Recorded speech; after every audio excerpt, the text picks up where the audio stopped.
It was a quiet Friday night, the kind that wraps around you like a heavy blanket, thick with nostalgia and the whisper of memories long forgotten. I sat alone in my townhouse, absent-mindedly sipping from a lukewarm beer, when a sudden urge struck me to dig through the old cardboard box buried deep in my closet. It was the kind of impulse that sneaks up on you, whispering that you've left something unfinished in your past. The box, covered in a thin film of dust, was a relic from my childhood home, filled with the echoes of a life that no longer existed. Inside were the usual artifacts of a family's history: faded photographs, brittle letters, and videotapes from a time before digital storage stole away the magic of tangible memories.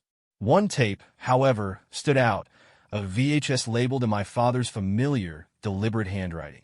Wedding day, August 22nd, 2003. I hesitated before popping the tape into the old player I had salvaged from a thrift store, half expecting it to chew up the film in a fit of technological rebellion. But after a few seconds of static, the screen flickered to life, revealing the grainy, sun-drenched footage of my parents' wedding anniversary. Emma and Daniel Harper, my mother and father, had always spoken of their wedding like it was a fairy tale. The perfect day, they called it. The sun had shone just right, the vows were heartfelt, and the reception was a celebration of unbreakable love. That's how they told it, at least. But stories, I've learned, rarely match reality. The video began with a sweeping shot of the venue, an elegant outdoor affair with neat rows of white chairs draped in lilac ribbons, all set against a backdrop of rolling green hills. The guests were dressed in cheerful pastels, their faces glowing with laughter and anticipation. Then the camera found her, my mother. She was stunning, her long brown hair cascading in soft curls, her white dress flowing like something out of a dream. My father stood at the altar, visibly nervous, his hands fidgeting until he saw her. The moment their eyes met, his expression changed, his face alight with something so pure, so unguarded, that it almost made me forget everything else. Almost. A shiver ran down my spine as my gaze drifted to the back row of the ceremony. Among the sea of smiles, one face stood out, a man I didn't recognize. Unlike the others, he wasn't clapping or laughing. He wasn't even smiling. His face was unreadable, his eyes dark and piercing, as if he knew I'd be watching him decades later. I rewound the tape, paused, stared. There he was again. Same dark suit, same emotionless gaze, same eerie presence. Who was he? The unease curled in my stomach like a dormant snake stirring awake. He didn't belong there. Not among the joy, not among the people who were supposed to be part of my parents' happiest day. The ceremony continued, the vows exchanged, the rings slipped on a fingers trembling with excitement. The newlyweds kissed, and the guests erupted into applause. Except him. He remained still, watching, his face carved from stone. Then came the reception. The music, the dancing, the speeches filled with affectionate jokes and tearful sentiments. It should have been the epitome of happiness. But there he was again. This time he wasn't sitting. He was standing in the shadows, partially obscured by the throng of guests. And then, something that made my blood run cold. My mother walked past him, stopped, and turned toward him. I leaned in, breath caught in my throat. Their interaction was brief, but undeniably tense. My mother's posture stiffened, her eyes darting around as though ensuring no one else was watching. When she turned back to the party, her expression morphed back into the blissful bride, her smile perfectly in place. But now it felt like a mask I had never noticed before. I paused the video, fingers tightening around the remote. What the hell had I just seen? Who was this man? And why did my mother, so radiant, so supposedly happy, look like she was terrified of being seen talking to him? The questions gnawed at me. My father had passed away 3 years earlier, a sudden heart attack that had left my mother and me reeling. If he were still alive, I might have been able to ask him. But he wasn't. That left only one person who could explain this. I picked up my phone, thumb hovering over my mother's number. I should call her. I should ask her about this man. Demand to know why he was at their wedding, why she spoke to him in secret, why she looked like she'd seen a ghost. But something in my gut told me I wasn't ready for the answer. So instead, I did what any rational person with an overactive curiosity and a deep mistrust of coincidence would do. I started digging. and I had no idea that what I was about to uncover would change everything I thought I knew about my family. The discovery of the mysterious man in the wedding tape haunted me for days. His cold stare, his unshaken presence among the celebration, and my mother's tense reaction. All of it gnawed at me like an itch I couldn't scratch. I spent the next few nights watching the video over and over again, scanning every frame, trying to find something, anything, that might explain his presence. But he remained an enigma. No one in my family had ever mentioned him. There was no record of him in any of the old wedding photos I found in my mother's house. It was as if he had been erased from history, except for that single haunting presence caught on tape. Obsession took hold. I began my search of my mother's house, under the pretense of helping her with some old storage. When she left to run errands, I seized my opportunity. I climbed into the attic, where she kept most of the old documents and photographs from the past. It was a suffocating space, filled with dust, forgotten memories, and relics of a past that had been carefully packed away. I found albums filled with pictures of birthdays, vacations, family gatherings, but nothing from the wedding. Until I came across an old, unmarked shoebox buried beneath stacks of papers. Inside were a handful of photos, some yellowed with age, and a few letters tied together with a faded blue ribbon. My hands shook as I opened them. The handwriting was unfamiliar, neat but urgent. The letters weren't from my father. They were addressed to my mother, and they were signed by someone named Jonathan Graves. I skimmed through them, my heartbeat pounding in my ears. I don't understand why you won't talk to me, Evelyn. We had a life plan together. I need to see you just once. Then, I'll let you go. Do you think changing your last name will make me forget? You can erase the past, but you can't erase me. I saw the announcement. I hope you know what you're doing. If you ever need me, you know where to find me. The last letter was dated 2 weeks before my parents' wedding. My stomach tightened. Was Jonathan Graves the man in the wedding video? Footsteps sounded from downstairs. My mother was home. Panic set in as I hurried to put everything back. I barely managed to close the attic door before she walked into the living room. "Hey, sweetheart," she said with a warm smile. "You're here early. Everything okay?" I swallowed hard. I couldn't ask her. Not yet. Not without more proof. "Yeah, just thought I'd stop by," I replied, forcing a smile. "I was looking for an old book." She nodded, oblivious to the storm brewing inside me. That night, I took the letters home and did something I never thought I'd do. I posted a scanned image of Jonathan Graves' signature on an online mystery forum, asking if anyone recognized the name. It didn't take long to get a response. A private message arrived hours later from a user with no profile picture and an untraceable username. "If you're looking for Jonathan Graves, meet me tomorrow at 10 p.m. at the old waterfront dock. Come alone." I stared at the message, pulse racing. What had I stumbled into? And more importantly, was I ready to find out? The following night, I found myself standing at the old waterfront dock, the air thick with the scent of salt and damp wood. The only illumination came from a flickering street lamp nearby, casting long, eerie shadows across the worn planks. My heart pounded as I checked my phone. 9:58 p.m. I had no idea what I was walking into. The anonymous message had been cryptic, but I knew one thing for certain. Jonathan Graves was the missing piece in the puzzle of my parents' past. If he was the same man from the wedding tape, then meeting whoever sent the message was my best shot at understanding what had been hidden from me all these years. At exactly 10 p.m., footsteps echoed from the far end of the dock. I tensed, my fingers curling into fists at my sides. A man emerged from the shadows, wearing a dark coat and a hood pulled low over his face. He stopped a few feet away from me, keeping his distance. "You're looking for Jonathan Graves," he said, his voice low and rough. I swallowed hard, forcing myself to stay calm. "Yes. Who are you?" The man hesitated, then sighed. "Someone who knew him, and someone who thinks you need to leave this alone." I clenched my jaw. "Why? What is it that everyone's so afraid of?" A bitter laugh escaped him. "Because the truth isn't just inconvenient, it's dangerous." He pulled something from his pocket and held it out to me. It was an old photograph, edges frayed with time. I took it hesitantly and brought it under the dim light. It was a picture of my mother, Evelyn, standing next to a younger version of the man I had seen in the wedding tape.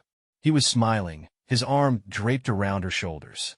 But there was another man in the picture, My father, Daniel Harper, standing slightly apart, his expression unreadable. My breath hitched. So it's true. My mother knew Jonathan Graves. Knew him. The stranger scoffed. They were engaged. The words hit me like a freight train. I reeled back, shaking my head. That's not possible. She never mentioned him. Ever. That's because she wanted to bury that part of her life, he said. Jonathan wasn't just some ex-boyfriend. He was involved with people, powerful people, who didn't take kindly to him walking away. I tried to process what he was saying, but it felt like my mind was unraveling. Why was he at their wedding? The man hesitated before answering. To stop it. A cold chill ran down my spine. I looked down at the photograph again, feeling the weight of it in my hands. My mother had been engaged to another man before she married my father, a man who had shown up at their wedding, uninvited, watching from the shadows. I met the stranger's gaze. What happened to Jonathan Graves? He took a step back, his eyes dark with warning. He disappeared. I opened my mouth to ask more, but before I could, he turned and vanished into the night. I stood there, gripping the photograph, my mind spinning with 1,000 questions. What had my mother been running from all these years? And if Jonathan Graves had tried to stop the wedding, what had stopped him? I didn't sleep that night. My mind reeled from the revelation at the dock. My mother had been engaged to Jonathan Graves before she married my father. And he had shown up at their wedding, watching, waiting. For what? To stop it? And why had he disappeared afterward? There was only one person left who could give me the truth. My mother. The next morning, I drove to her house. She was in the garden, pruning the roses, humming softly to herself, completely unaware of the storm I was about to bring down. When she looked up and saw me, she smiled. "You're up early, sweetheart," she said, wiping her hands on her gardening apron. "Something on your mind?" I took a deep breath and pulled the old photograph from my pocket, the one the stranger had given me at the dock. I handed it to her. Her face paled instantly. "Where did you get this?" Her voice was barely above a whisper, and her fingers trembled as she held the picture. "I need you to tell me the truth," I said firmly. "Who was Jonathan Graves? And why was he at your wedding?" She closed her eyes for a moment, as if gathering the courage to speak. When she opened them again, they were filled with a sadness I had never seen before. "Jonathan was my first love," she admitted. "We were engaged when I was younger. But he wasn't just any man, and our relationship wasn't simple. Jonathan was involved in things, dangerous things. At first, I didn't know. By the time I did, it was too late. I swallowed hard. Dangerous how? She hesitated, then looked me straight in the eye. Jonathan worked for people who controlled things behind the scenes. Wealthy men with power that stretched into places no one should have influence over. He was part of them, and he thought he could leave. But no one leaves that world. My blood ran cold. "You mean organized crime?" She nodded. "Jonathan thought we could run away together. Start over. But they found us. They made it clear he either stayed or there would be consequences." She paused, voice shaking. I begged him to walk away, to disappear. But he loved me too much to let me go. And so, I had to be the one to leave. I ended things. I changed my name. I married your father because I thought I could escape Jonathan's past. I took a step back. But he showed up at your wedding. He was watching you. Was he trying to take you back? Tears welled in her eyes. No. He was there to make sure I was safe. To say goodbye. Jonathan knew that if I married your father, I was truly out of reach. He was giving me the life I had begged him for. The weight of her words settled over me like a stone. What happened to him? She exhaled shakily. A few days after the wedding, he disappeared. No one ever saw him again. I think they found out he had let me go, and they made sure he wouldn't do it again. Silence stretched between us. The truth had finally unraveled, but it brought no relief. Jonathan Graves hadn't been a ghost from my mother's past. He had been her guardian, and he had paid the ultimate price to protect her. I looked at her, seeing the weight she had carried all these years. "Why didn't you ever tell me?" She wiped her eyes. "Because I wanted you to have a normal life. I wanted to believe that the past was buried, that you'd never have to know the kind of danger that once lurked in the shadows. But the past had found me anyway, and now I had to decide what to do with the truth. Jonathan Graves had tried to escape his fate and failed. But his sacrifice had given my mother, and by extension me, a life free of that darkness. Maybe it was time I let him rest. For days after my mother's confession, I tried to process everything. Jonathan Graves hadn't been a villain. He had been a man in love, caught in the crossfire of a world that didn't allow for second chances. He had watched over my mother, let her go, and disappeared forever. At least that's what I thought. I was ready to close the chapter, to accept that Jonathan had given his life for my mother's freedom. But fate had other plans. It started with an unmarked envelope in my mailbox. I hesitated before opening it, my fingers trembling. Inside was a single slip of paper with just 4 words. He's not dead. My blood turned to ice. I called my mother immediately, but there was no answer. I drove to her house, heart pounding, but when I got there, the front door was slightly ajar. "Mom!" I called, stepping inside. Silence. The air felt heavier than usual, as if the house itself was holding its breath. Then I saw it. A second envelope, this one resting on the kitchen table. I picked it up with shaking hands and opened it. Another note, written in the same jagged handwriting. "You were never supposed to know. Stop looking." Panic surged through me. I raced through the house, searching for any sign of my mother. Her car was still in the driveway, her purse by the door. But she was gone. A loud noise from the backyard made me freeze. I turned slowly, heart hammering, and saw a shadow moving near the garden. I stepped outside cautiously, and there he was, Jonathan Graves. Older, rougher, but unmistakably him. The man from the wedding tape. The man my mother had mourned for decades. He was very much alive. My breath hitched. "Jonathan?" He nodded, his expression unreadable. "You should have left it alone." I clenched my fists. "Where is she?" Jonathan exhaled slowly. "Safe. For now." Rage and confusion battled inside me. "You let her believe you were dead." "Why?" His eyes darkened. "Because that's the only way she could live." He stepped closer, voice barely above a whisper. "They're still watching. The people I work for. They never stopped. And now, because you kept digging, they know you exist." A cold realization hit me. This wasn't just about my mother anymore. "They'll come for me." Jonathan nodded. "Unless we end this." Before I could ask what that meant, headlights flooded the yard. A sleek black car rolled to a stop, and my stomach twisted. Whoever was inside, they weren't here for a friendly chat. Jonathan turned to me, urgency in his gaze. "You want the truth? You're about to get it, but you won't like what comes next." The car doors opened, and my world shattered all over again. The car doors opened, and 2 men in dark suits stepped out. Their expressions were unreadable, their movements calculated. I could feel the tension in the air, thick and suffocating. Jonathan stiffened beside me. "Stay behind me," he muttered. But I wasn't sure if I trusted him yet. My entire life had been turned upside down in the past few days, and now, the man I thought was long dead was standing right in front of me, telling me I was in danger. One of the men spoke. "Mr. Graves, you were given strict instructions to remain dead. Your reappearance complicates things." Jonathan clenched his jaw. "And yet, here I am." The man sighed. "And now the sun knows." His gaze flicked toward me, sharp and calculating. "That's a problem." My pulse pounded. "What do you want?" He didn't answer. Instead, he reached into his coat, and in an instant, Jonathan shoved me to the ground. A shot rang out, splintering the wooden fence behind us. Everything became a blur. Jonathan pulled a gun from his belt and fired back. One of the men collapsed. The other took cover behind the car. "Run!"